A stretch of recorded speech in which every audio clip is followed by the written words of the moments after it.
Pri analýze tejto premeny sa pozrieme bližšie na riešenie tzv. Abrázie alebo zrízenia zubov, kde vidíme, že prakticky zuby majú v tomto štádiu už skrátenú dĺžku.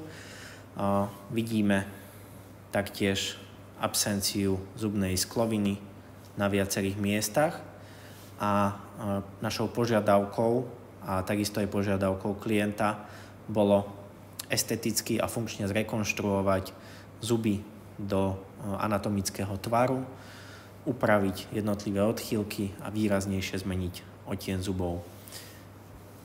Po odsúhlasení návrhu sme sa pustili do práce, kde sme najprv pripravili zuby na to, aby sme vedeli zhotoviť digitálny sken a následne v ten istý deň po obede nám technik zhotovil dočasné korunky, na základe ktorých sme vedeli zanalyzovať ešte potrebné vyladenie alebo vylepšenia toho digitálneho návrhu.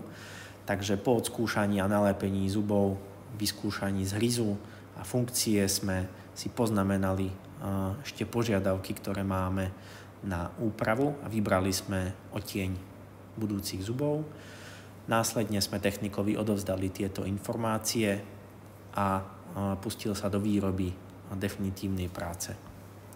Takto vyzerá definitívna práca, kde vlastne sme aj výraznejšie menili odtieň zubov, upravili sme anatomické tvary a tuto sa môžeme pozrieť na porovnanie stavu pred a po, kde vidíme, že sme dosiahli ako rekonštrukciu tvaru, tak zmenu odtieňa, ako aj krásny biely úsmev v odtieni, ktorý si klientka želala.